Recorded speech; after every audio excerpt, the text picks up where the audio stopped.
स्वागत है आप सभी का कालचक्र में। मैं हूं विपनेश माथुर और मेरे साथ हैं प्रश्न कुंडली विशेषज्ञ पंडित सुरेश पांडे जी। पंडित जी बहुत बहुत स्वागत है। धन्यवाद। श्राद्ध के बारे में नहीं जानी 50 बातें तो अतृप्त रह जाएंगे पिता।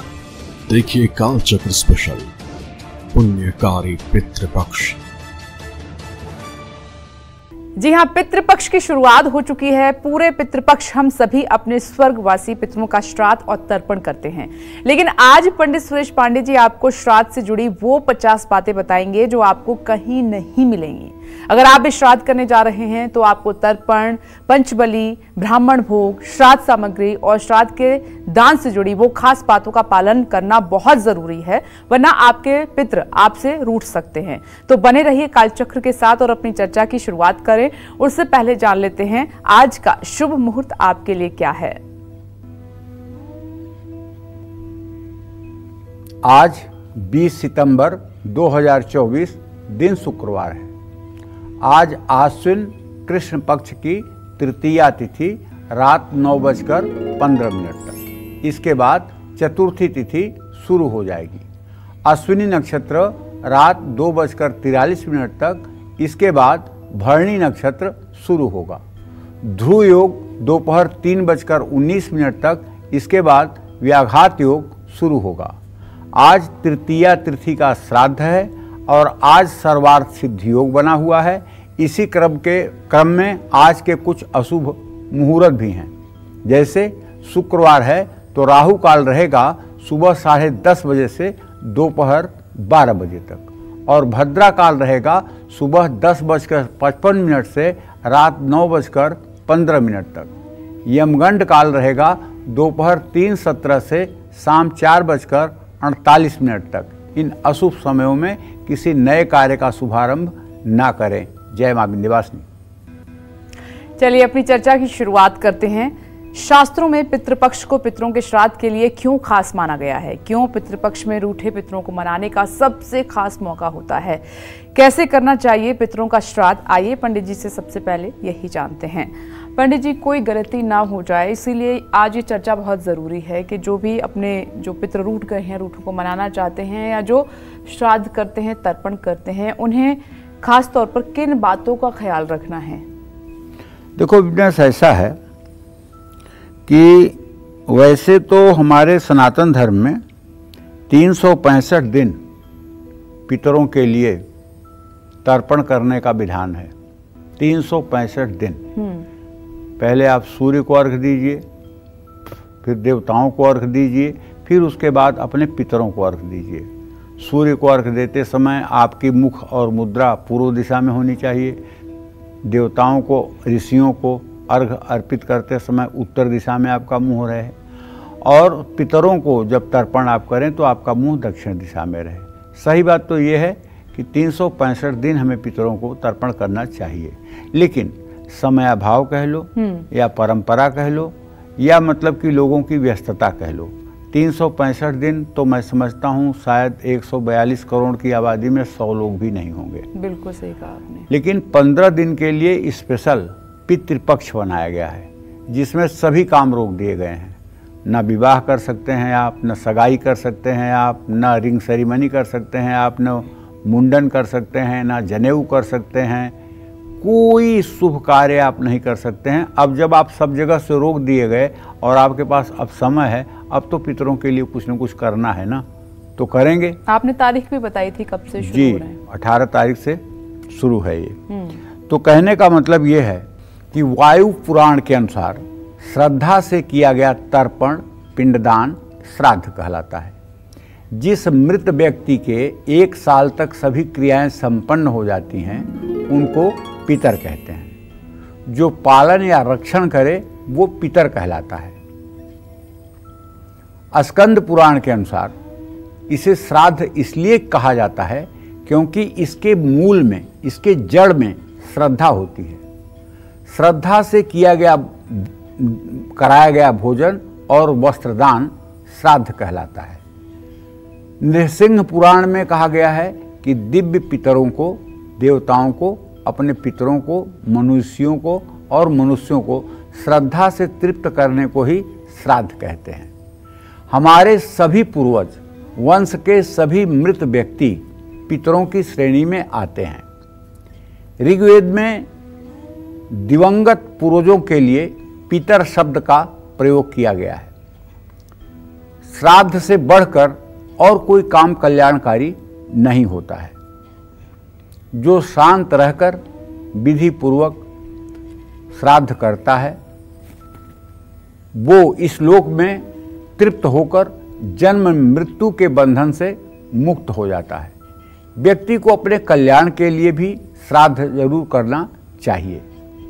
श्राद्ध अनुष्ठाता की आयु और विद्या को बढ़ाता है, संतान सुख देता है, घर में धन धान्य की कमी नहीं होने देता। श्राद्ध करने से शरीर में बल की वृद्धि होती है और सभी प्रकार के सुख मिलते हैं। इस तरह श्राद्ध सांसारिक जीवन को सुखी बनाता है। किसी भी गृहस्थ को हव्य से देवताओं का, कव्य से पितरों का और अन्न से अपने बंधुओं का श्राद्ध जरूर करना चाहिए। जय मां विंध्यवासिनी।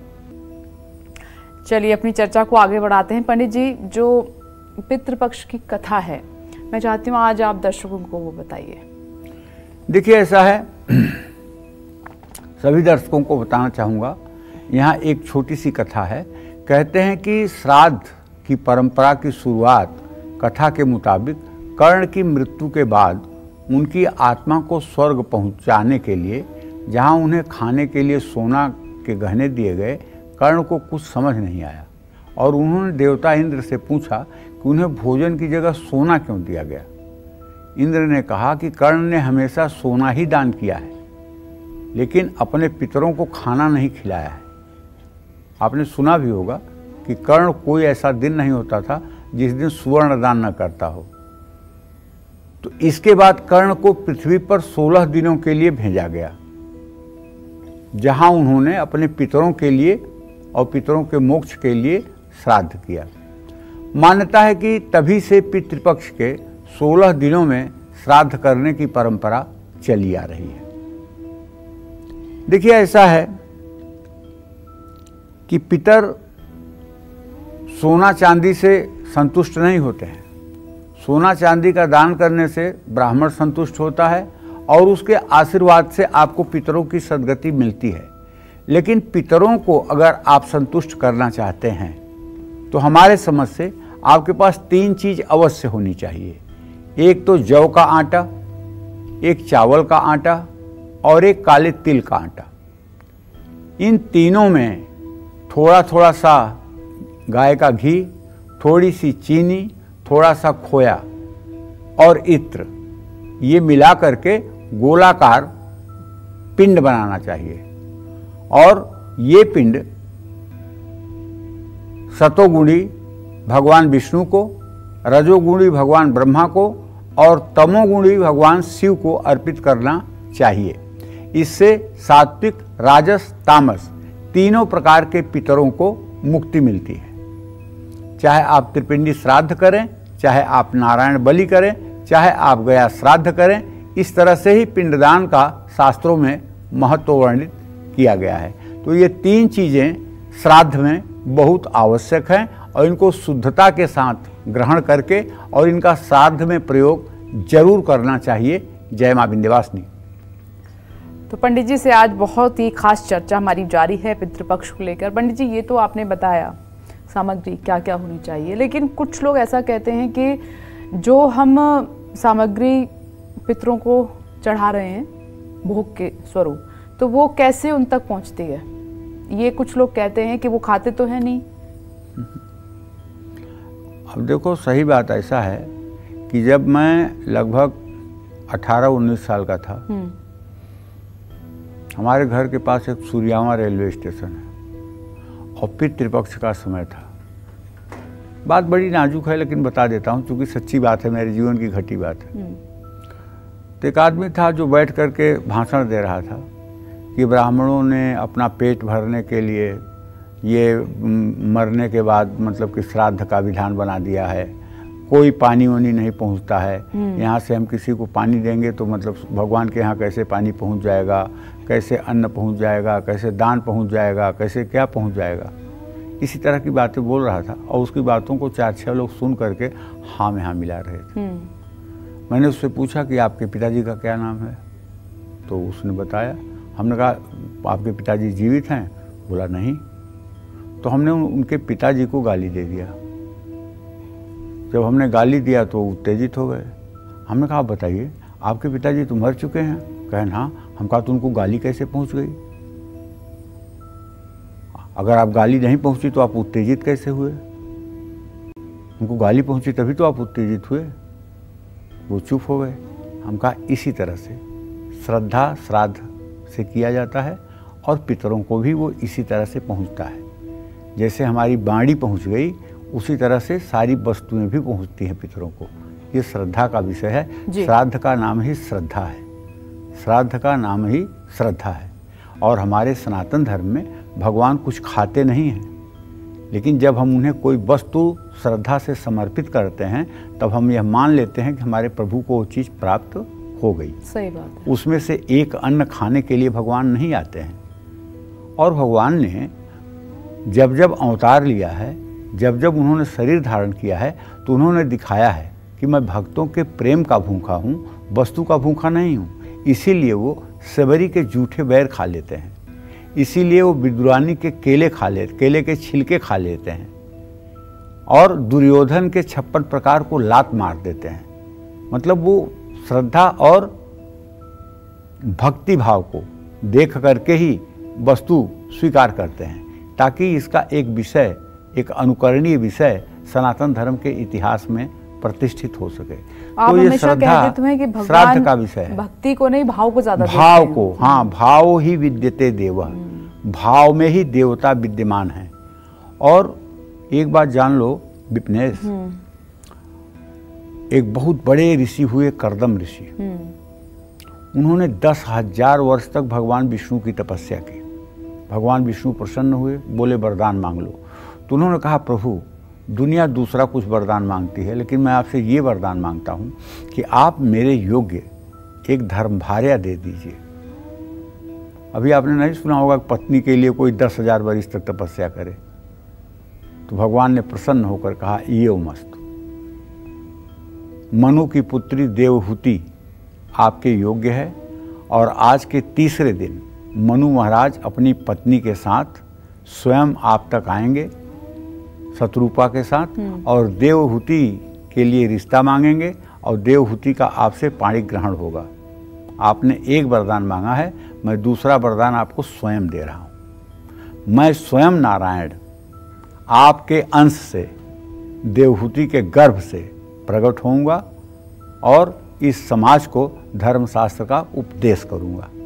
तो देवहूति को 9 कन्याएं हुई। पहले देवहूति को 9 कन्याएं हुई। 9 कन्याओं के बाद एक पुत्र रत्न पैदा हुआ जिसका नाम नारायण कपिल, भगवान का ही अवतार कपिल भगवान ही है। नारायण के ही अवतार हैं कपिल भगवान, वो हुए। उन्होंने तमाम भक्ति से, ज्ञान योग से, सांख्य योग से जुड़े तमाम बातों पर अपनी माता देवहूति को सारी चर्चाएं की हैं। मनुष्य के अधोगति का वर्णन किया है, ऊर्ध्वगति का वर्णन किया है, मनुष्य को क्या करना चाहिए, क्या नहीं करना चाहिए, क्या करनी है, क्या नहीं करनी है, ये सब तीसरे स्कंद की कथा है और श्रीमद् भागवत महापुराण के तीसरे स्कंद की कथा है। तो कहने का मतलब ये है कि श्राद्ध जो है वो हमारे यहाँ परंपरा, जब से मतलब कि सृष्टि बनी है तब से श्राद्ध करने का विधान है। भगवान राम ने भी श्राद्ध गया में जाके किया है। सीता जी ने पहले श्राद्ध कर दिया और सीता जी ने जब राम जी से कहा कि मैंने श्राद्ध किया है, तो राम जी ने कहा इसका साक्ष्य क्या है? तो बोले ये गाय साक्ष्य है, ये गाय साक्ष्य है और ये फाल्गु नदी साक्ष्य है। तो फाल्गु नदी से पूछा कि सीता ने श्राद्ध किया, तो फाल्गु नदी ने सोचा करे तब तो राम जी नहीं करेंगे, इसलिए राम जी से करवाना चाहिए। फाल्गु नदी ने कहा नहीं किया। गाय से पूछा कि किया श्राद्ध? गाय सोची कि राम जी के हाथ से कुछ खाने को मिलेगा और सीता जी का कह दूंगी श्राद्ध हुआ है तो ये करेंगे नहीं, नहीं किया। सीता जी ने नहीं किया, सीता जी ने दोनों को श्राप दे दिया, गाय को भी फाल्गु नदी को भी। फाल्गु नदी को श्राप दिया कि जाओ तुम सूख जाओ और सदा सूखी रहोगी, कभी तुम्हारे ऊपर जल नहीं रहेगा, जब तुम्हारी खुदाई होगी तभी जल निकलेगा। और गाय को श्राप दे दिया कि जाओ तुम कलयुग में विष्ठा पान करो। तभी से गायें जो है विष्ठा पान करती हैं, गायें विष्ठा खाती हैं। और फाल्गु नदी सूखी पड़ी रहती हैं। जब कोई गाय श्राद्ध करने जाता है तो 5-6 इंच तक बालू हटाता है तो वहाँ जल आ जाता है और उसी जल से श्राद्ध किया जाता है। फाल्गु नदी बिहार के गया में है जी। 4-5 अंगुल ही केवल बालू हटाने पर वहाँ जल आ जाता है। लेकिन वैसे आप देखेंगे तो पूरी नदी आपको सूखी लगती है, बालू का रेत लगता है। लेकिन जहाँ आप 5-6 इंच हटाएंगे वहाँ आपको पानी मिल जाएगा। ये सीता जी का श्राप था, ऐसी कथा है जी। तो कहने का मतलब जो है, श्राद्ध जो है, पूर्वज अगर देव योनि में हैं तो श्राद्ध के समय दिया गया अन्न उनको अमृत के रूप में प्राप्त होता है। अगर मनुष्य योनि में मान लो आपके पितर आके कहीं पैदा हो गए हैं तो श्राद्ध के समय दिया गया अन्न उन्हें मतलब कि जो है अन्न रूप में प्राप्त होता है। अगर आपका कोई पितर पशु योनि में है तो अन्न तृण के रूप में उन्हें प्राप्त होता है। अगर आपका पितर नाग योनि में चला गया है, वायु रूप में चला गया है, यक्ष योनि में चला गया है तो ऐसे लोगों को पान रूप में, राक्षस योनि में चला गया है तो आमिष रूप में, दानव योनि में चला गया है तो मांस रूप में, प्रेत योनि में चला गया है तो रुधिर रूप में, और यदि मनुष्य बन गया है तो भोग के योग्य तृप्तिकारक पदार्थों के रूप में प्राप्त होता है। जैसे आपने भी पहले सुना होगा किसी आदमी का रातों रात भाग्योदय हो गया, हाँ बिल्कुल, और बहुत बड़े पद पर पहुंच गया जिसकी कभी जीवन में किसी ने कल्पना नहीं की होगी।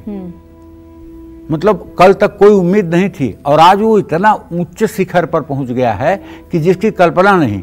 ये क्या है? ये शास्त्र ये कहते हैं कि ऐसे व्यक्ति का, कोई कुल का व्यक्ति, उसके लिए प्रयागराज में सैयादान किया होगा। सैयादान वो होता है जिसमें सुंदर सोने लायक आरामदेह पलंग, उस पर पूरे बिस्तरे, 1 साल के लिए संपूर्ण खाद्य सामग्री और किचन के सारे बर्तन और कुछ दक्षिणा द्रव्य, कुछ सोना चांदी, ये सारी वस्तु अपने शक्ति और सामर्थ्य के अनुसार जो व्यक्ति ब्राह्मण को प्रयागराज की धरती पर और त्रिवेणी के संगम के तट पर माघ के महीने में दान करता है, उसके जो पितर रहे हैं वो अगर मनुष्य लोक में आए हुए हैं तो उनका ऐसे ही चमत्कारिक भाग्योदय होता है। ये तो लोग आजकल घर में भी करते हैं, अगर किसी की डेथ हो गई है नहीं, तो वो डेथ में होने वाला कर्म दूसरा है। नहीं, सैयादान, हाँ सैयादान वो 11वें दिन होता है। हाँ। वो 11वें दिन जो दान होता है वो दूसरा दान है। ये सैयादान दूसरा दान है। इस दान को वो लोग करते हैं जो लोग मतलब कि कम से कम एक बार माघ महीने में कल्पवास किए हों। कल्पवास का मतलब कि 30 दिन लगातार माघ मेला क्षेत्र में रहे हों, प्रातः सायंकाल गंगा में स्नान, त्रिवेणी में स्नान किए हों और दिन भर भगवत भजन में लगे हों, तब सैयादान किया जाता है। लगभग लोग 5 साल या 12 साल पूरा होने पर ये सैयादान करते हैं। लेकिन जो हमारे यहाँ परंपरा सैयादान की 11वें दिन करने की है, 11वें दिन जो सैयादान किया जाता है उसमें 3 प्रकार के श्राद्ध होते हैं। एक होती है मलिन खोड़सी, एक होती है मध्यम खोड़सी, एक होती है उत्तम खोड़सी। जब आदमी मरता है तो घर से लेकर के और चिता भूमि तक, मतलब जहाँ चिता लगाई जाती है वहाँ तक 5 पिंड जो है वो मतलब कि दिए जाते हैं। 5 पिंड पहले दिन। दूसरे दिन से फिर मतलब कि 10वें दिन तक 10 पिंड दिए जाते हैं। 15, एक 16वां 11वें दिन पिंड दिया जाता है। इसको कहते हैं मलिन खोड़सी। ठीक है, 16 पिंड हो गए। अब फिर जब एकादश दिन होता है तो वहाँ 2 प्रकार के 16 मतलब कि जो है पिंड बनाए जाते हैं। एक मध्यम खोड़सी और एक उत्तम खोड़सी। मध्यम खोड़सी पहले होती है, उसके बाद में उत्तम खोड़सी होती है, और उत्तम खोड़सी होने के बाद तब सैयादान होता है। और सैयादान पर, उस सैया पर किसी ब्राह्मण को बैठा करके उसके रुचि के अनुसार उसको मिष्ठान, फल, फूल, मीठा ये सब अर्पण किया जाता है और परिवार के सभी लोग यथाशक्य द्रव्य, दक्षिणा, सोना, चांदी, मोबाइल, आज की जो वस्तुएं हैं सारी वस्तुएं श्रद्धा से समर्पित की जाती हैं। ये 11वें दिन ये कर्मकांड का नियम ही है, सबको करना होता है, हर मृत व्यक्ति के लिए करना होता है। लेकिन अपने संपूर्ण पितरों के लिए सैयादान जो होता है वो प्रयागराज में होता है और माघ के महीने में होता है। ये सैयादान अमोघ फल को देने वाला है। इसका कोई मतलब कि जो है बराबरी करने वाला, मुकाबला करने वाला श्राद्ध में कोई जगह नहीं है। देखिए पंडित जी ने श्राद्ध से जुड़ी जो कथाएं हैं वो तो आपको बता दी, लेकिन श्राद्ध में चावल, तिल, कुशा का क्या महत्व होता है, क्यों पितरों को ये चीजें बहुत ज्यादा पसंद आती हैं, आइए पंडित जी से जानते हैं। पंडित जी, कुशा घास के बारे में बताइए। पहले तो ये जान लो विपनेश कि कुशा जो है इसका इतिहास में क्या महत्व है। तो अगर श्रीमद् भागवत महापुराण का किसी ने अध्ययन किया होगा तो जब हिरण्याक्ष को मारने के लिए भगवान ने सूकर अवतार ग्रहण किया था, सूकर अवतार, तो उस समय हिरण्याक्ष को मारने के बाद प्रभु ने अपने शरीर को झड़झड़ाया था, तो उनके शरीर से जो रोएं टूटकर जमीन पर गिरे थे वो कुशा और कांस के रूप में प्रकट हुए। चूंकि प्रभु के शरीर के वो रोएं थे और स्वयं सूकर अवतार में, उसको वराह अवतार कुछ लोग कहते हैं, वराह अवतार में स्वयं नारायण ही थे, इसलिए उनके रोम के टूटने से जो कुशा पैदा हुआ वो समस्त यज्ञ कार्यों के लिए पवित्र माना गया। और अभी भादों की अमावस्या गई है, इस दिन कुशोत्पाटनी अमावस्या होती है। इस दिन कुश उखाड़ करके अगर घर लाया जाए तो पूरे साल इसका प्रयोग किया जा सकता है, पूरे साल वो अशुद्ध नहीं होता है। शेष दिनों में उखाड़ा हुआ कुशा जो होता है वो 24 घंटे ही उपयोग में लाया जा सकता है, 24 घंटे से ज़्यादा उपयोग में नहीं लाया जाता है। ठीक है, उसके बाद उसका इस्तेमाल नहीं उसके बाद उसका इस्तेमाल नहीं होता है। लेकिन जब भाद्रपद कृष्ण पक्ष की अमावस्या तिथि को ओम हूं फट स्वाहा कहते हुए कुशा उखाड़ा जाता है तो उसका पूरे साल उपयोग किया जाता है। पहली बात तो कुशा श्रीहरि के रोम से पैदा हुआ है, अति पवित्र है। ठीक है, कुशा घास शीतलता और पवित्रता देती है। कुशा में अमृत का वास माना गया है। कुशा को भगवान विष्णु का प्रतीक भी माना गया है, इसलिए उनके वराह अवतार का वो रोम झड़ा था जिससे ये पैदा हुआ है। ऐसी श्रीमद् भागवत महापुराण की कथा है। कुशा पहनने के बाद, कुशा कहाँ पहना जाता है? दाहिने हाथ की अनामिका उंगली में। ये पवित्री के लिए धारण किया जाता है। ओम पवित्रे स्थो वैष्णव्यो शवितुर्वः प्रसवः उत्पन्नाम्य छिद्रेण पवित्रेण सूर्य से रश्मि तस्यते पवित्र पते पवित्र पूतस्य हजत काम पुने तक्षकेयम। इस तरह के मंत्र को पढ़ते हुए दाहिने हाथ की अनामिका उंगली में ये धारण किया जाता है। लेकिन श्राद्ध करते समय दाहिने और बाएं दोनों हाथ की अनामिका उंगलियों में ये धारण किया जाता है। तो इससे यजमान और पूजन सामग्री दोनों शुद्ध होती है। अनामिका उंगली में कुशा पहनने से मन शांत रहता है। तिल को देवताओं का अन्न कहा गया है। तिल में भगवान विष्णु का वास है। जल को अमृत के साधन के समान बताया गया है। पानी के साथ तिल अर्पित करने से पितरों की आत्मा तृप्त होती है। घर में हर रोज तिल के तेल का दीपक जलाने से संतान सुख की प्राप्ति होती है। पितृपक्ष में तिल का दान करने से प्रेत योनि में वास करने वाले पितरों को मुक्ति मिलती है। चावल की प्रकृति शीतल है। चावल के पिंड इस उद्देश्य से बनाए जाते हैं कि इससे पितरों को शांति मिले और वह लंबे समय तक तृप्त रहें। जय मां विंध्यवासिनी। सुल्तानपुर से इस वक्त कालचक्र दर्शक मंजू जी इस वक्त हमारे साथ जुड़ गई हैं। स्वागत है आपका कालचक्र में। अपना सवाल पंडित जी से कीजिए। पंडित जी प्रणाम। हाँ, सदा सुखी रहो मंजू। पंडित जी, अपने दोनों बच्चों के बारे में पूछना चाहती हूँ। बड़े वाले का जन्म 29 जुलाई 2003 मंगलवार सायं 4 पे और छोटे वाले का 25 जनवरी 2005 मंगलवार रात 11:10 पे। दोनों का भविष्य कैसे रहेगा गुरुजी? बड़े वाले का भविष्य तो मैं देख पा रहा हूँ, बहुत अच्छा रहेगा। अभी तो मात्र 21 साल का है, 25वें साल से इसका भाग्योदय है। बहुत अच्छा रहेगा, पढ़ाई लिखाई में भी ठीक करेगा और सरकारी नौकरी का योग भी बनेगा। छोटे वाले के बारे में जो प्रश्न है, इसे तकनीकी शिक्षा में आगे बढ़ाओ, इसे इंजीनियरिंग की पढ़ाई करवाओ। इसकी किस्मत में सरकारी नौकरी नहीं है, लेकिन ये प्राइवेट सेक्टर में बहुत अच्छा करेगा और धन धान्य से सदा पूर्ण रहेगा। परिश्रमी है, मेहनती है और थोड़ा चंचल है।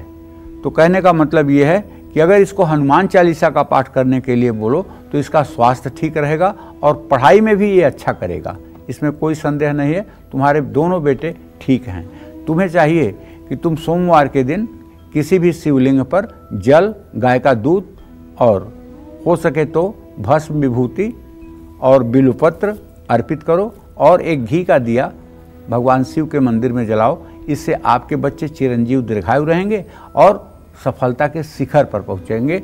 जय मां विंध्यवासिनी। पितृपक्ष में श्राद्ध से जुड़ी 50 बातों का पालन करने से दूर होगा पितृदोष और मिलेगी पितरों की असीम कृपा।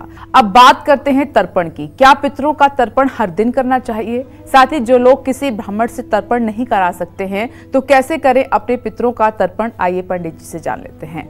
पंडित जी, बात करते हैं पितरों का तर्पण कैसे करें। देखो, मैंने कार्यक्रम के शुरुआत में ही बताया कि हम मनुष्यों को अपने पितरों के प्रति कृतज्ञ रहना चाहिए। मतलब उनके प्रति हमें अपने मन में हर समय श्रद्धा रखनी चाहिए और सम्मान रखना चाहिए। और वो भले दिवंगत हो गए हैं, लेकिन उनके शुभ के लिए हमें जो है प्रयत्नरत रहना चाहिए, प्रयासरत रहना चाहिए। सिर्फ पितृपक्ष में ही नहीं, बल्कि पितरों का तर्पण हर दिन करना चाहिए, ऐसा शास्त्रों में है। लेकिन मैंने आपको बताया कि शायद 1,42,00,000 की आबादी में 100 लोग ही हैं जो रोज तर्पण अपने पितरों को करते होंगे। अन्यथा पितृपक्ष में अगर कर देते हैं तो ये भी एक तरह से इस कलयुग में एहसान ही करते हैं। पितृपक्ष में नियम है कि जिनके माता पिता स्वर्गीय हो गए हैं, नहीं हैं, उन सभी लोगों को दाढ़ी, बाल, नाखून नहीं कटवाना चाहिए, साबुन नहीं लगाना चाहिए, ब्रह्मचर्य का पालन करना चाहिए, नित्य तर्पण पिंडदान करना चाहिए और अमावस्या के दिन किसी पवित्र नदी के किनारे जा कर के क्षौर कर्म करवाना चाहिए और वहाँ पर पिंडदान और तर्पण करना चाहिए। अब जिन लोगों को मंत्रों का ज्ञान नहीं है, जो किसी तीर्थ में नहीं जा सकते हैं, जो किसी ब्राह्मण से तर्पण नहीं करा सकते हैं, उनको पितरों का तर्पण कैसे करना चाहिए, ये भी मैं आपको सरलतापूर्वक बताना चाहूँगा। पहले आप एक किताब है नित्य कर्म पूजा प्रकाश, ये गीता प्रेस की किताब है, इसको आप खरीद के ले लीजिए। तांबे, सोने, चांदी या कांसे के बर्तन ले लीजिए, उसमें साफ पानी भर लीजिए। इस पानी में काले तिल, कच्चा दूध, चंदन, जौ, गंगाजल डाल दीजिए। अपने दाहिने हाथ की अनामिका उंगली में कुशा बांध लीजिए। माने कुशा वही जो मैंने आपको बताया पवित्र धारण करने के लिए, पवित्र धारण कर लीजिए, माने कुशा बांध लीजिए। पद्म पुराण के अनुसार जो व्यक्ति अपनी तर्जनी उंगली में चांदी की अंगूठी या सोने की अंगूठी धारण कर लेता है और पितरों को तर्पण करता है तो ऐसा तर्पण लाख गुना ज़्यादा फल देता है। अगर इस अनामिका उंगली में सोने की अंगूठी पहनकर पितरों का तर्पण किया जाए तो करोड़ों गुना लाभ मिलता है। तर्पण में काले तिल जरूर होने चाहिए। पद्म पुराण के अनुसार तिल के संपर्क से जल अमृत से भी ज़्यादा पवित्र और स्वादिष्ट हो जाता है। जो हर दिन स्नान करने के बाद तिल मिश्रित जल से पितरों का तर्पण करता है, ऐसा व्यक्ति पितृकुल और मातृकुल का उद्धारक करके ब्रह्मलोक में जाता है।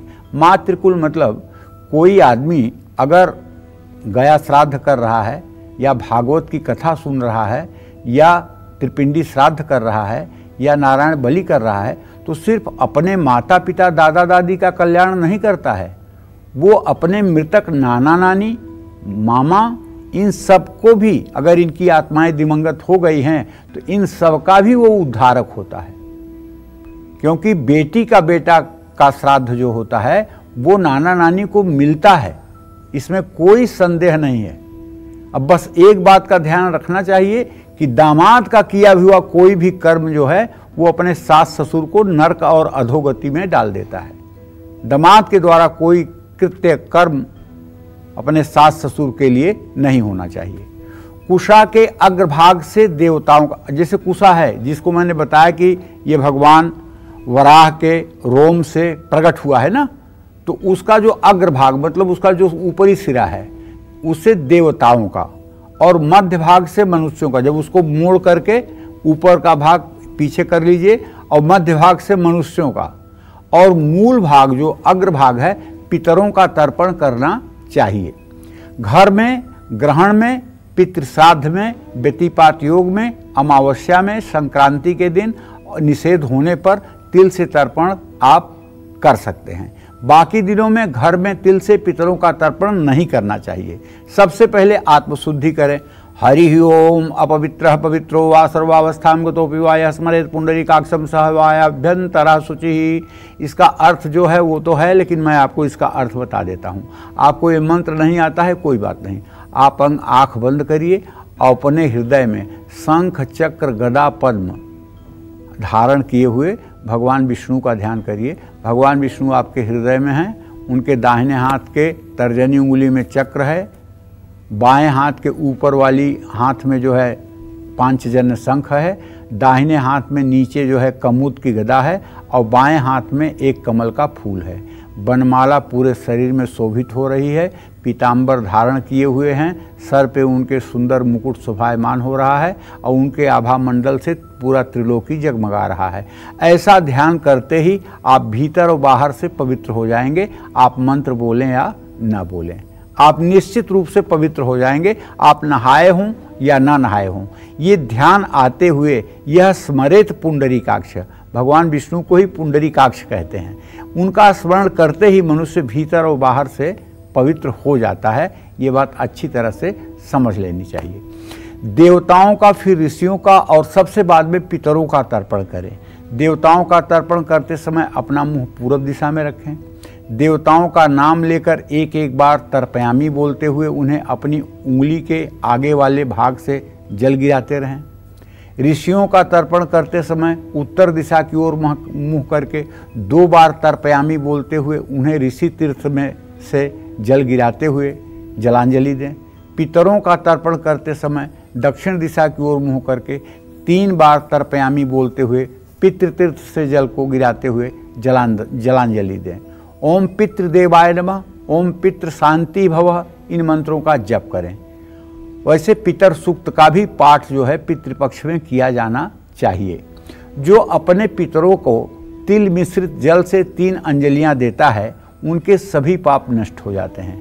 आप नदी में तर्पण करना चाहते हैं तो पहले स्नान करें, उसके बाद नाभि तक जल में खड़े होकर पितरों का आवाहन करें। इसके बाद आकाश और दक्षिण दिशा की ओर मुँह करके पितरों को 3 बार जलांजलि दें।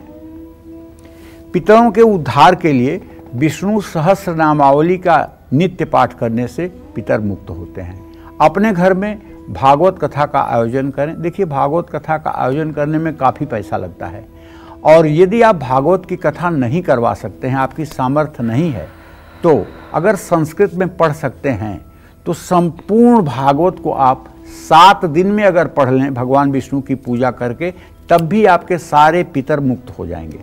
और अगर 7 दिन में नहीं पढ़ सकते, अगर संस्कृत में नहीं पढ़ सकते, तो भगवान विष्णु की प्रतिमा के सामने अगर आपके पास रोज 1 घंटे का समय ही है तो आप श्रीमद् भागवत महापुराण को हिंदी में ही पढ़िए जोर जोर से, ताकि आपका उच्चारण सुनाई पड़े। और पूरे 1800 श्लोकों का जो हिंदी टीका है उसको पढ़ डालिए और पढ़ने के बाद भगवान विष्णु से कहिए कि आप इस पाठ को स्वीकार करें और मेरे पितरों को उत्तम गति दें। आपके सारे पितर तर जाएंगे, इसमें कोई संदेह नहीं है। और अगर सामर्थ्य है 5 ब्राह्मणों को घर बुला करके और बढ़िया मंत्र जप करवाते हुए और भागवत का संपूर्ण संस्कृत में पारायण करवा रहे हैं और कथावाचक व्यास गद्दी पर बैठकर 2-3 घंटे भागवत की कथा सुना रहे हैं, तो ये दिव्य कर्म है। लेकिन ये धन से किया जाने वाला कर्म है, इसमें धन की आवश्यकता जरूर है, इसमें धन जरूर लगेगा। और बात बताऊंगा आपको, अगर आप भगवत सेवा में लगे हुए हैं, मुरारी पादार्पित चित्तवृत्ति, आपकी चित्तवृत्ति भगवान श्री कृष्ण के चरणों में हर समय लगी हुई है और आप हर समय नाम जप करते हैं, एक दिन जब ऐसा आ जाए कि आप भगवत साक्षात्कार कर लें या आपको आत्मबोध हो जाए, तो आप विश्वास करिए, आपके माता पिता और दादा दादी नहीं, आपके 21 पीढ़ियों के पितर तृप्त हो जाएंगे और वो हर तरह से मुक्त हो जाएंगे। 21 पीढ़ियों को, ऐसा मैं नहीं कह रहा हूं। परम पवित्र पुण्य कीर्ति साक्षात राधा कृष्ण स्वरूप मेरे गुरुदेव जो प्रेमानंद जी महाराज हैं वृंदावन में, ये उनके मुख का वाक्य है कि भगवत साक्षात्कार किया हुआ व्यक्ति अपने 21 कुलों का उद्धारक होता है।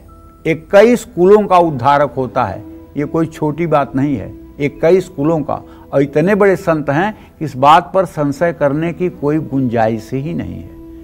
उन्होंने अनुभव की बात कही है अपने जीवन की, तो इसलिए भगवत भजन में लग जाना भी पितरों को एक तरह से मुक्ति देने का एक प्रयास सुनिश्चित है। जय मां विंध्यवासिनी। तर्पण का महत्व विधि तो आपने जान ली, अब तर्पण के नियमों की बात करते हैं। तर्पण करते समय किन नियमों का पालन करना चाहिए, आज पंडित जी से हम ये जानने की कोशिश करते हैं। पंडित जी, श्राद्ध का भी अपना नियम है, तर्पण का भी अपना नियम है। देखो, सनातन धर्म में कोई चीज़ ऐसी नहीं जिसका नियम ना हो। हर चीज़ की नियम है, हर चीज़ की सावधानियां हैं, क्या करना है क्या नहीं करना है। क्योंकि एक बात विपनेश जान लो, मैं सैकड़ों बार कह चुका हूँ, कर्मकांड चाहे पितरों का हो चाहे देवताओं का हो, कर्मकांड दुधारू तलवार है। सीधा चलेगी तो लक्ष्य को पार करेगी, और उल्टा चल गई तो आपका ही नुकसान करेगी। इसलिए कर्मकांड करते समय बिना कर्मकांड का सम्यक ज्ञान होते हुए कर्मकांड नहीं करना चाहिए। भगवान श्री कृष्ण ने गीता के 16वें अध्याय के 24वें श्लोक में कहा है कि जो भी कार्य किए जाएं वो शास्त्र द्वारा प्रमाणित हों। और शास्त्र क्या है? शास्त्र है गीता। शास्त्र क्या है? गीता। शास्त्र क्या है? भागवत। शास्त्र क्या है? रामचरितमानस। शास्त्र क्या है? वेद। शास्त्र क्या है? उपनिषद।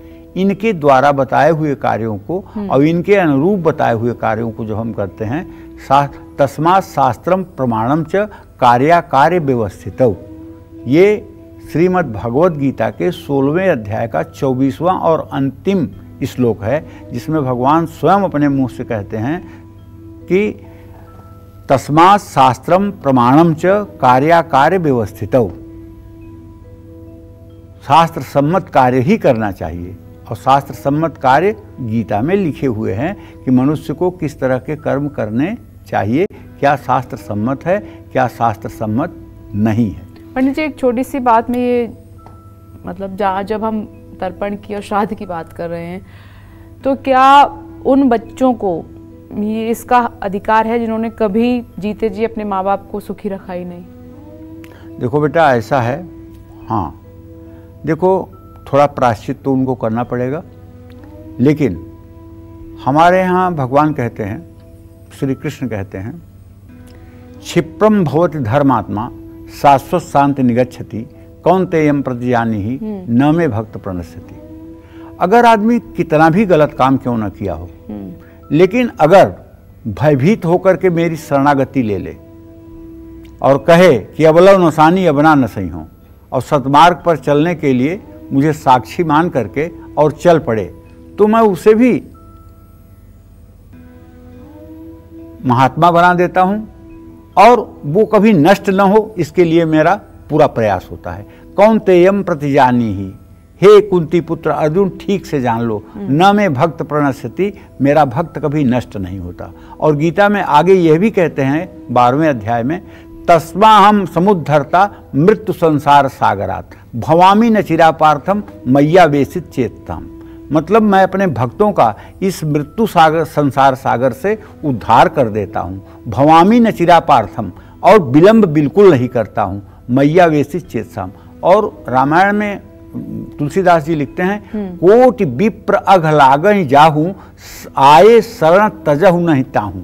मतलब 1 करोड़ ब्राह्मणों को मारने का भी ब्रह्म हत्या का दोष जिसको लगा हो, वो भी अगर भयभीत होकर शरणागत होकर के और मुझ में समर्पित हो जाए तो उसका भी मैं त्याग नहीं करता हूँ, उसको भी मैं स्वीकार करके उसके भी उत्तम गति का विधान करता हूँ। तो भले ही अहंकार बस माता पिता की सेवा शुश्रूषा नहीं की है, ये तो महत पाप है, महत पाप है। क्योंकि एक बात तो जान लो कि 4 पदार्थ करतल ताके प्रियपि तु मातु प्राण समझा के, गोस्वामी तुलसीदास जी लिखते हैं कि जिसको अपने माता पिता प्राणों के समान प्रिय होते हैं, वही धर्म अर्थ काम मोक्ष चारों पुरुषार्थों की सिद्धि कर पाता है। और जो माता पिता की सेवा शुश्रूषा नहीं करता है, जो माता पिता का आदर सम्मान नहीं करता है, वो कुछ दिनों तक भले सुखी रह सकता है, लेकिन उसका भविष्य हर समय अंधकारमय और दुखपूर्ण ही जीवन होता है। अगर दुख भोगते भोगते उसको प्रायश्चित हो रहा है कि मैंने अपने माता पिता का अपमान किया है, उनके लिए कुछ नहीं किया है, अब मुझे करना चाहिए, और इस पश्चाताप की अग्नि में जलते हुए अगर वो पितरों के लिए कुछ करता है तो उसके प्रायश्चित को भगवान मान लेंगे और उसकी गति को सुधार देंगे और उसके पितरों को भी उत्तम गति देंगे। ये हमारे सनातन धर्म की मान्यता है जी। अब पंडित जी तर्पण के नियम बता दीजिए। हाँ, सिर्फ पितृपक्ष में ही नहीं बल्कि हर दिन पितरों का तर्पण करना चाहिए। मिट्टी और लोहे के बर्तन में तर्पण के लिए जल कभी भी नहीं लाना चाहिए। सप्तमी, रविवार या किसी के जन्मदिन पर तर्पण नहीं करना चाहिए। गलत आचरण करने वाले व्यक्ति को तर्पण कराने का अधिकार नहीं है। प्रतिपदा, षष्ठी, एकादशी तिथि में शुक्रवार और रविवार को, कृतिका, मघा और भरणी नक्षत्र में, गजछाया योग में पितरों का जल से कभी भी तर्पण नहीं करना चाहिए। जय मां विंध्यवासिनी। और जिस दिन आप अपने पितरों का श्राद्ध कर रहे हैं उस दिन आपको किन नियमों का खास तौर पर पालन करना है, जान लेते हैं पंडित जी। पंडित जी बताएं। देखिए, जिस दिन आप श्राद्ध कर रहे हैं उस दिन आपको चाहिए कि आप हाथ से ही दातून कर लें या मिट्टी से दातून कर लें, किसी वृक्ष के मतलब कि दातून को न करें। आज तो टूथपेस्ट हो गया है तो टूथपेस्ट से दातून करने में कोई बुराई नहीं समझ में आती। पहले इसलिए मना किया गया था कि पेड़ों की दातून आप तोड़ेंगे, नीम जैसी दातून तोड़ेंगे, इसलिए मनाही की गई थी। और न तो पान का सेवन करना चाहिए और न किसी प्रकार के पान या तंबाकू का सेवन करना चाहिए। दूसरों के घर पर भोजन भी नहीं करना चाहिए। दिन में एक बार भी भोजन नहीं करना चाहिए, और अगर करना चाहते हैं तो फलाहार कर सकते हैं। बहुत लंबी यात्रा नहीं करना चाहिए। श्राद्ध में गोरोचन, कस्तूरी और लाल चंदन, ये तीनों चीज़ों का निषेध है, इनका प्रयोग नहीं होना चाहिए। श्राद्ध में केवड़ा, कदम, मौलिश्री, बेलपत्र, लाल और काले रंग के फूल प्रयोग ना करें। तेज गंध वाले फूलों का प्रयोग भी श्राद्ध में नहीं करना चाहिए।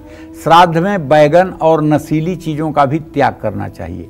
मसूर की दाल, राजमा, गाजर, अरहर की दाल, गोल लौकी, सलजम, हींग, प्याज, लहसुन, काला नमक, काला जीरा, सिंघाड़ा, जामुन, पिपली, कुल्थी, कैत, महुआ, अलसी, चना, ये सब श्राद्ध कर्म में वर्जित हैं। ये बात अच्छी तरह से समझ लेना चाहिए। जय मां विंध्यवासिनी। चलिए चर्चा को हम और आगे बढ़ाएं। इस बीच दर्शक हमारे साथ जुड़ गए हैं खटीमा से।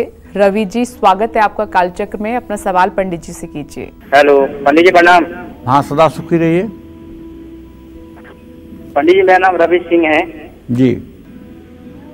मैं खटीमा से बोल रहा हूँ जी। पंडित जी, दुकानदारी और घर में थोड़ा कलेश चल रहा है, दुकानदारी भी नहीं चल रही है हमारी। देखिए, आपके कुटुंब भाव में नीच का चंद्रमा बैठा हुआ है, जिसके कारण परिवार में बेवजह की क्लेश की स्थिति बनी हुई है। और जहाँ तक दसम भाव का स्वामी चंद्रमा नीच राशि में है तो व्यवसाय की भी बहुत ही अच्छी स्थिति नहीं मानी जाएगी। अगर आप चाहते हैं कि आपका व्यवसाय भी अच्छा हो जाए और आपके घर में मतलब कि परेशानी भी ना हो, तो आपको अपने घर में हर पूर्णिमा के दिन सत्यनारायण व्रत कथा का आयोजन करना चाहिए और पूरा परिवार श्रद्धा के साथ व्रत कथा का आनंद ले और प्रसाद का वितरण करें। अड़ोस पड़ोस के लोगों को भी बुला करके प्रसाद बांटें। गाय को, कुत्ते को, कौवे को रोज भोजन देने का प्रयास करें। इससे आपका भाग्योदय हो जाएगा।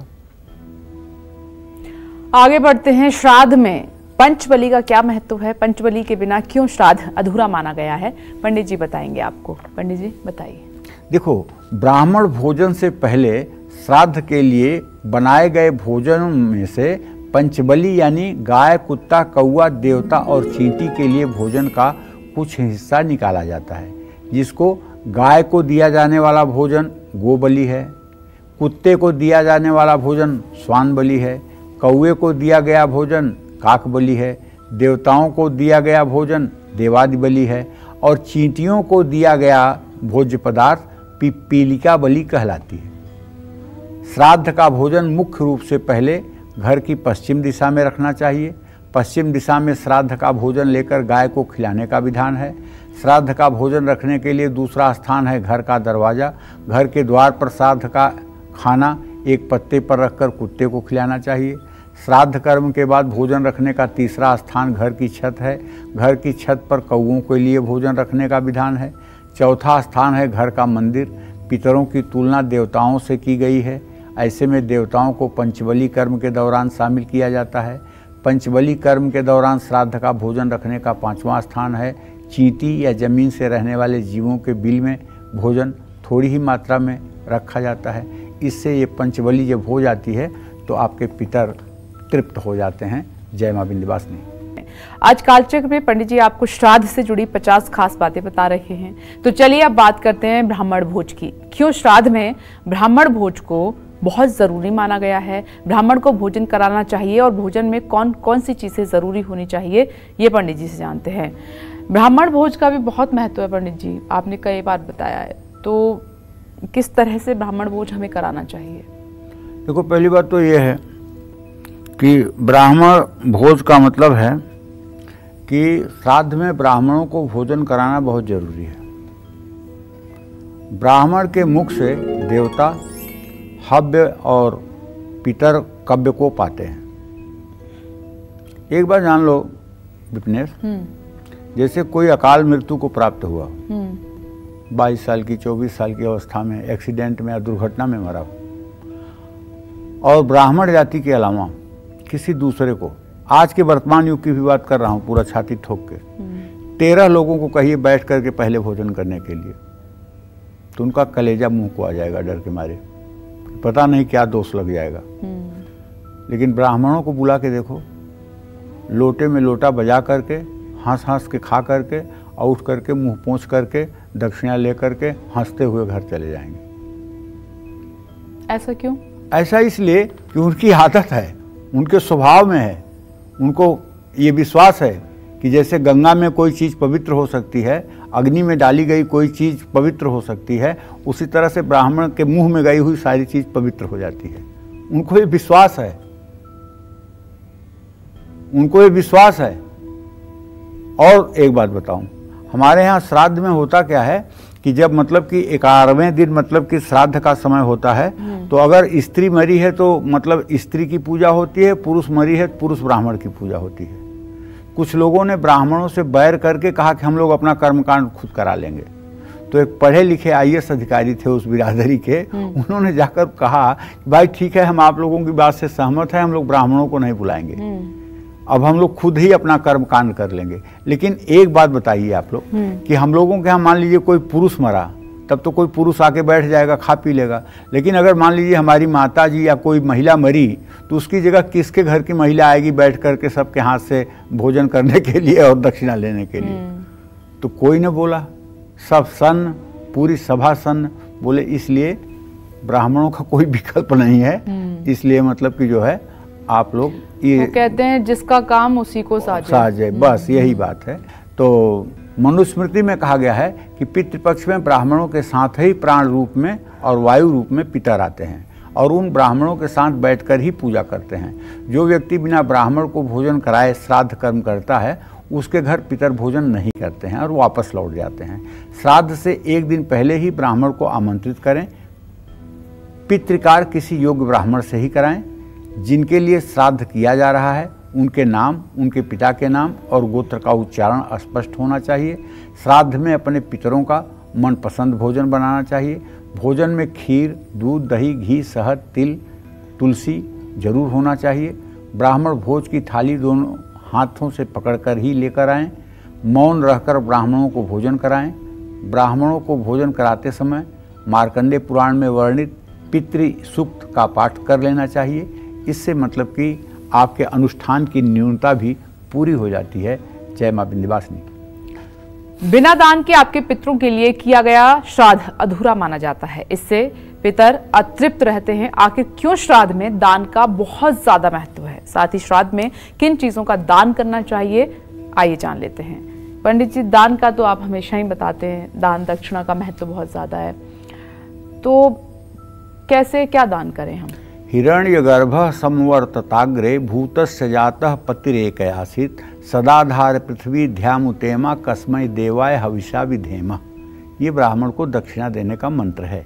ठीक है, तो बिना दक्षिणा के श्राद्ध अधूरा माना जाता है। स्कंद पुराण के अनुसार श्राद्ध में, मंत्रों में, पंचबली में या ब्राह्मण भोजन में अगर कोई गलती हो जाती है, न्यूनता हो जाती है, तो उसकी पूर्ति श्राद्ध का दान ही कराता है। दक्षिणा रहित दान कभी भी नहीं करना चाहिए। पितृपक्ष में दान पुण्य करते रहना चाहिए। ज़रूरतमंद लोगों को राशन कपड़े देते रहना चाहिए। 10 तरह के दान से अपनी क्षमता अनुसार कोई भी दान आप जरूर करें।